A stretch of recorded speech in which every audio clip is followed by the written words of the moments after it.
हूँ। मेरा नाम है अभिषेक और मैं भी आप लोगों की तरह इंजीनियर हूँ, ठीक है, और साइमल्टेनियसली एक टीचर भी हो गया हूँ। और मेरा बीटेक हो चुका है, एमटेक हो चुका है। बीटेक भी एनआईटी नागपुर से है। मैंने भी आईआईटी का प्रिपरेशन किया था, पर सेल्फ स्टडी से ही किया था, पर हुआ नहीं। पर एनआईटी मिल गया, बढ़िया एनआईटी, टॉप 4 एनआईटी में था हमारा एनआईटी था। और उसके बाद क्या जॉब किया, काफी अच्छी जगह मैंने परमानेंट जॉब किया और एमटेक भी किया आईआईटी रुड़की से। पीएचडी चल रहा है संदनबाद से, फिजिक्स वाला मैं पढ़ा रहा हूँ। आईआईटी के लिए भी पढ़ाता हूँ, ओलंपियाड के लिए भी पढ़ाता हूँ, गेट के लिए भी पढ़ा देता हूँ और ईएस के लिए पढ़ा देता हूँ। तो यही मेरा शॉर्ट में इंट्रोडक्शन है। और हम लोग, मेरा मेन जो इंटरेस्ट है सिविल इंजीनियरिंग में वो स्ट्रक्चर एनालिसिस है। स्ट्रक्चर एनालिसिस इसलिए है क्योंकि मेरा जो पास्ट इंटरेस्ट है वो है मैथमेटिक्स और फिजिक्स में। तो आप लोगों में से किनको मैथमेटिक्स और फिजिक्स अच्छा लगता है? हाँ, तो जिनको मैथमेटिक्स और फिजिक्स अच्छा लगता है तो उनको स्ट्रक्चरल एनालिसिस अच्छा लगेगा। तो इसका प्री रिक्विजिट क्या है बच्चों? प्री रिक्विजिट क्या है? सिंपल, मैथमेटिक्स और फिजिक्स। तो डरना नहीं है इससे। ये जो प्री रिक्विजिट है वो मैथमेटिक्स और फिजिक्स है। तो बहुत लोगों को मैथमेटिक्स और फिजिक्स पसंद नहीं होता, ठीक है, खासकर जो तैयारी करते हैं इंजीनियरिंग सर्विसेज का, ठीक है। तो इसलिए कुछ फॉर्मूला रखाया भी जाता है कि चलो ज्यादा डेप्थ में नहीं जाए, तो मिला जुला के पढ़ना है हम लोगों को। मजा आता है, जैसे मुझे फॉर्मूला ड्राइव करने में बहुत मजा आता है, पर मेरे को भी देखना है कि तुम लोग का जो आवर है वो मतलब ऐसा नहीं एक्सटेंड हो जाए। तो बहुत ही इंटरेस्टिंग सब्जेक्ट है स्ट्रक्चर एनालिसिस। और जैसे स्ट्रक्चर एनालिसिस आता है तो पहले हमारे मन में क्या आएगा? डेफिनेशन। सिंपल। तो डेफिनेशन क्या है स्ट्रक्चर एनालिसिस का? क्या सोचते हो क्या है स्ट्रक्चर एनालिसिस? दो वर्ड से बना है, एक है स्ट्रक्चर, दूसरा है एनालिसिस या एनालिसिस, कुछ भी बोल दो, जैसे अपना अपना प्रोनाउंसिएशन है सबका। तो ये जो तुम्हारा स्ट्रक्चर है, अगर कोई पूछेगा व्हाट इज स्ट्रक्चर, तो क्या बोलोगे? What is structure? क्या है स्ट्रक्चर? जैसे कोई स्ट्रक्चर बोलता है तो आपके दिमाग में क्या आता है? कुछ ऐसा आता है, ये कुछ ऐसा आता है, इसको जोड़ने वाला कुछ ऐसा आता है, ये कुछ ऐसा आता है क्या? आता है? तो एक्चुअली में स्ट्रक्चर, हमारे पर्पस में स्ट्रक्चर क्या क्या है, मतलब क्या क्या जानेंगे हम। एक तो स्लैब हो जाएगा, दूसरा बीम, तीसरा कॉलम, चौथा वॉल, और भी बहुत सारी चीज। क्या आप सिर्फ घर बनाओगे? नहीं, ब्रिज नहीं बनाओगे क्या? तो केबल ब्रिज नहीं आएगा क्या? और आपने ताजमहल नहीं देखा है क्या? देखा कि नहीं ताजमहल? कैसा लगता है? बहुत बढ़िया। ताजमहल का बहुत बड़ा ही है, 7 क्या बोलते हैं उसको, 7 वंडर्स ऑफ द वर्ल्ड। लेकिन सिर्फ ताजमहल नहीं है, ऐसा बहुत सारा महल है, ठीक है। तो मेन चीज क्या देखता है सिविल इंजीनियर उसमें देखता है, ये देखता है, नहीं ये, और ये क्या है? आर्च। आर्च, ये आर्च नहीं है, ये क्या है? सेमी सर्कल है, लेकिन जो हर तरफ से 3D में होगा वो क्या होगा? आर्च होगा, ठीक है। क्लोज टू है हेमिस्फीयर, जैसे फुटबॉल है, फुटबॉल तो बीच में काट दो, क्या बन जाएगा? हेमिस्फीयर। तो वैसे ही, लेकिन hemisphere and arches are two different things. क्योंकि हेमिस्फीयर क्या होता है ना, हेमिस्फीयर आर्च नहीं हो सकता, आर्च हेमिस्फीयर नहीं हो सकता, ठीक है। आर्च ऐसे बनाया जाता है कि वो पूरा का पूरा कॉम्प्रेसिव लोड ले सके, ठीक है। हेमिस्फीयर जरूरी नहीं है कि पूरा का पूरा कॉम्प्रेसिव लोड ले पाएगा। तो what is this? This is arch. तो यहाँ पे क्या होता है, इस हिसाब से बनाया जाता है कि एक को पुश करेगा, एक को पुश करेगा, इस तरह करके कंप्रेसिव लोड के लेगा और फाइनली यहाँ पे कंप्रेशन क्रिएट हो जाएगा। तो यहाँ क्या हो जाएगा? आर्च हो जाएगा। और क्या क्या सुना है आपने? फाउंडेशन सुना होगा, तो ये फाउंडेशन भी है, दिस इज फाउंडेशन या फुटिंग। तो ये सब मिला के आपको एक ओवरऑल सिंपल बता रहे कि वो स्ट्रक्चर डेवलप हो जाएगा। और जैसे स्ट्रक्चर डेवलप हो गया तो आपको एनालिसिस भी करना होगा। एनालिसिस कैसे करते हो? What is the meaning of analysis? Analysis का मतलब होता है ब्रेक करना, ध्यान रखना। एनालिसिस का मतलब होता है ब्रेक करना। तो किसी चीज को ब्रेक कैसे करेंगे हम? किसी चीज को ब्रेक कैसे करेंगे?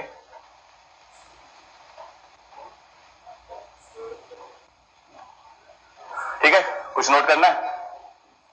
आप जो भी इंपॉर्टेंट पॉइंट्स इसके पेन और कॉपी साथ में चलाओ आप लोग। कुछ कुछ इंपॉर्टेंट की पॉइंट्स उठा लेना है, और की पॉइंट्स के लिए आपको बता देता हूं बड़ा इंपॉर्टेंट चीज, बहुत इंपॉर्टेंट है। जैसे कि आप अल्फाबेट जानते हो, अल्फाबेट को जोड़ के क्या बनता है? वर्ड, वर्ड को जोड़ के क्या बनता है? सेंटेंस, सेंटेंस को जोड़ के क्या बनता है? पैराग्राफ को जोड़ के क्या बनता है? चैप्टर, चैप्टर को जोड़ के क्या बनता है? बुक, बुक को जोड़ के क्या बनता है? लाइब्रेरी। ठीक है, तो आपको यहां पर ध्यान देना है, कभी भी कोई पैराग्राफ पढ़ते हो तो उसका वर्ड पर ध्यान दो, सिर्फ उतने से वर्ड पर ध्यान दो, और उस वर्ड से जो भी डिराइव कर रहे हो डिराइव कर लो, और बाकी लाइंस को छोड़ दो। इन, ऑन, द, ये सबको हटा दो।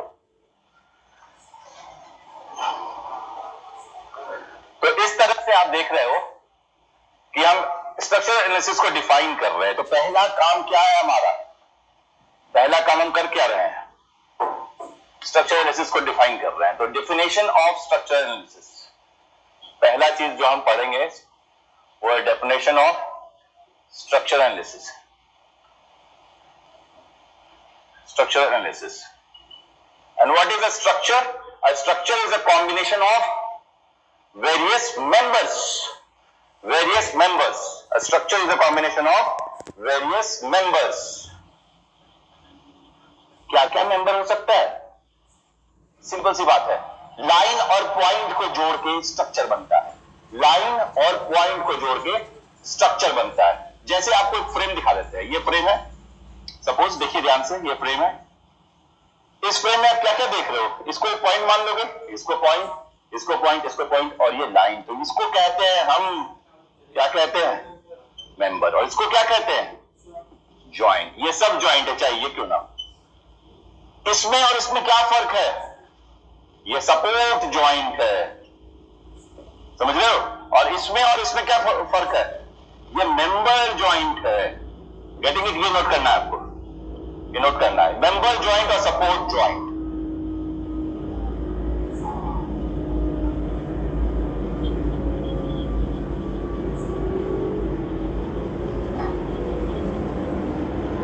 अगर कोई आपसे पूछेगा डेफिनेशन, तो डेफिनेशन जैसे ही कोई आपसे पूछता है तो आपके मन में क्या होना चाहिए?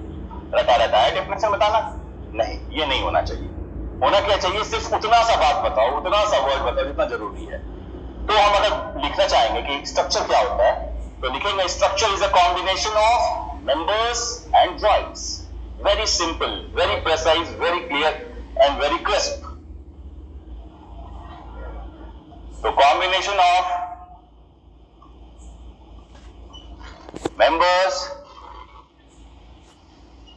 and joints. Now, members और joints हो गया, स्ट्रक्चर बन गया। सपोज एक फ्रेम है, एक फ्रेम है, और इस फ्रेम को आप स्टडी करना चाह रहे हो, इस फ्रेम को आप स्टडी करना चाह रहे हो। तो किसी भी चीज को स्टडी करने के लिए उसका काट छाट करना पड़ता है। तो जब उसको कट कर देंगे तो हम पढ़ सकते हैं। जैसे फिर से मैं जोड़ देता हूं इसको, ठीक है, ये जोड़ देता हूं, ये जोड़ देता हूं, इस पे कुछ लोड रख देते हैं। ये कैसा लोड है? यूडीएल। यूडीएल का मतलब क्या होता है? Uniformly distributed load. यूनिफॉर्म का मतलब क्या होता है? कि इस कोने पे भी जो है वो उस कोने पे भी है, बीच में भी है, उसके आसपास सारे पॉइंट पर है। ठीक है, होता है यूनिफॉर्मली डिस्ट्रीब्यूटेड लोड। कैसे लिखा जाता है? किलो न्यूटन पर मीटर। और किलो न्यूटन पर मीटर मतलब 1 मीटर पे अगर 1 किलो न्यूटन मीटर है तो 1 किलो न्यूटन। तो अगर ये 10 मीटर का होगा तो 10 किलो न्यूटन हो जाएगा। 10 किलो न्यूटन मीटर नहीं होगा, 10 किलो न्यूटन होगा। क्यों? 1 का 10 गुना होता है 10 मीटर, 1 मीटर का 10 गुना होता है 10 मीटर। उसी तरह 1 किलो न्यूटन का 10 गुना हो जाएगा 10 किलो न्यूटन। ठीक है, इंग्लिश हिंदी क्या? हिंदी या इंग्लिश चलेगा ना? हाँ। तो अब आता है यूडीएल है, यूडीएल आप लिख सकते हो, यूनिफॉर्मली डिस्ट्रीब्यूटेड। अब यहां कट कर दो, यहां कट कर दो। तो अब ये कट गया तो हवा में रहेगा ये? नहीं। तो जब कट जाता है ये, तो इसके लिए एक स्पेशल नाम होता है। क्या नाम होता है? Free body diagram. क्यों फ्री बॉडी डायग्राम है? क्योंकि इसको कट किया है, हवा में छोड़ दिया है। लेकिन कोई चीज हवा में रहता है क्या? ये हवा में कैच करना पड़ा, सपोर्ट देना पड़ा। ये हवा में छोड़ देंगे, टच करना पड़ेगा। और अगर छोड़ देंगे तो कोई खींचता है? कौन खींचता है? कोई है जादू का ताकत सेंटर ऑफ अर्थ में, वो है ग्रेविटी। क्या है? ग्रेविटी। वो खींच लेता है फटाक से। कहीं भी जाओगे, मान लो तुम इधर भी गोल है, यहाँ पे भी खड़े हो, सेंटर में खींचेगा। तो अगर ऐसा कुछ हो जाए तो कुछ रहे ही नहीं, तो सब हम लोग सेंटर में जाके मिल जाएंगे। लोग भले बहुत देखते हो सब अलग अलग रहता है, दूर दूर रहता है, कोई किसी से बात नहीं कर रहा, ऐसा होता है बड़ा बड़ा शहर में कहीं कुछ, ये सिस्टम आदमी समझता नहीं। ग्रेविटी सबसे बात करता है। जिस दिन सब कुछ खाली हो जाएगा उस दिन सब कहां मिल जाएगा, सेंटर। इसलिए कहा गया कि world is unified but we are dispersed. ठीक है, जब हम यूनिफाइड हो जाते हैं तो we are connected with the world and world gives us energy. तो that energy is gravity and that gravity, energy and force are correlated. Force जो है ग्रेविटेशन, जो सेंटर की तरफ जाता है, हर जगह केंद्र पे है। जैसे हमारा सारा ताकत कहां होता है, हमारे केंद्र पे। ठीक है, केंद्र बहुत ताकतवर होता है। वैसे धरती का सारा ताकत कहां है, केंद्र पे है। तो हम स्ट्रक्चर पे ही आते हैं, तो फिजिक्स में चले जाएंगे। अब क्या करते हैं कि फ्री बॉडी डायग्राम में क्या होता है कि यहां पर से एक लोडिंग आ रहा है ना, ये लोडिंग है। कैसा आता है, नीचे। क्यों नीचे लग रहा है पता है आपको, ग्रेविटी कारण नीचे लग रहा है। अब जब ये नीचे लोड लगा रहा है, हवा में तो रहेगा नहीं, नीचे जाने के, लेकिन हवा में है, तो इसका मतलब क्या होगा, और कलर का मार्कर नहीं है क्या? इसका मतलब ये होगा कि क्या होगा, मतलब बच्चों, इसका मतलब ये होगा कि ये दोनों पायदान पर, ये दोनों पांव पर क्या लग रहा है, अपवर्ड फोर्स। नीचे लगा था डाउनवर्ड फोर्स, उसको बैलेंस करने के लिए अपवर्ड फोर्स, और रोटेशन में भी बैलेंस्ड है। तराजू है तो दोनों तरफ बराबर। तराजू को देखा है, शायद देखा होगा, मे बी। आजकल तो बच्चा लोग तराजू देखता नहीं है, तो तराजू खत्म हो गया लगभग। लेकिन अगर देखा हो, वेइंग बैलेंस करते हैं उसको, तो वो क्या होता है, सेंटर से दोनों दूरी बराबर होता है और दोनों का शेष जो पल्ला होता है वो भी बराबर होता है। जरा सा इधर कर दोगे तो इधर हो जाएगा, जरा सा इधर कर दोगे तो ये इधर हो जाएगा। तो that is called non equilibrium, और इसको कहते हैं, जो तराजू बराबर रहता है तो उसको कहते हैं इक्विलिब्रियम। तो यहाँ पे तराजू वाला केस है, ध्यान रखना। और यहाँ पे क्या है, बैलेंस्ड है। क्या है, बैलेंस्ड है। अगर मान लो थोड़ा लोड टेढ़ा मेढ़ा होता है, यहां ज्यादा हो जाता सपोज, और यहां थोड़ा कम हो जाता, तो किधर जाता है, इधर जाता है। तो क्या होता है, एक रोटेशन लगता। तो रोटेशन को बैलेंस करने के लिए क्या करना पड़ता है, एंटी रोटेशन। तो उसको कहते हैं मोमेंट रेजिस्टेंस। क्या कहते हैं, मोमेंट रेजिस्टेंस। ठीक है, और इसको क्या कहते हैं, फोर्स रिएक्शन। तो जिस तरह से फोर्स और मोमेंट एक्ट करता है, वैसे फोर्स और मोमेंट रिएक्ट करता है। ठीक है, force action, moment action, force reaction, moment reaction. तो लोड आ रहा है तो क्या हो रहा है, एक्शन। और जो सह रहा है, जैसे कि स्लैब के नीचे, बीम के नीचे कॉलम इमेजिन कर सकते हो, यहां पे भी है, देखो वहां पीछे तुम्हारे है ना, कॉलम के नीचे फाउंडेशन, फाउंडेशन के नीचे मिट्टी। ठीक है, रॉक, सॉइल, रॉक, कुछ भी कह सकते हो आप। तो ये आपको क्लियर हो गया। तो यहां पे फ्री बॉडी डायग्राम बनाने के लिए क्या करना पड़ेगा, हमको दो काम करना पड़ेगा। पहला क्या होगा, फोर्स बैलेंस। पहला क्या होगा बच्चों, फोर्स बैलेंस। और दूसरा क्या होगा, मोमेंट बैलेंस। और ये दोनों किस टॉपिक के अंदर आता है, इक्विलिब्रियम। और इक्विलिब्रियम कितने तरह का होता है, दो तरह का होता है। एक होता है फोर्स इक्विलिब्रियम और दूसरा क्या होता है, moment equilibrium. Moment equilibrium, equilibrium. Force equilibrium क्या क्या है,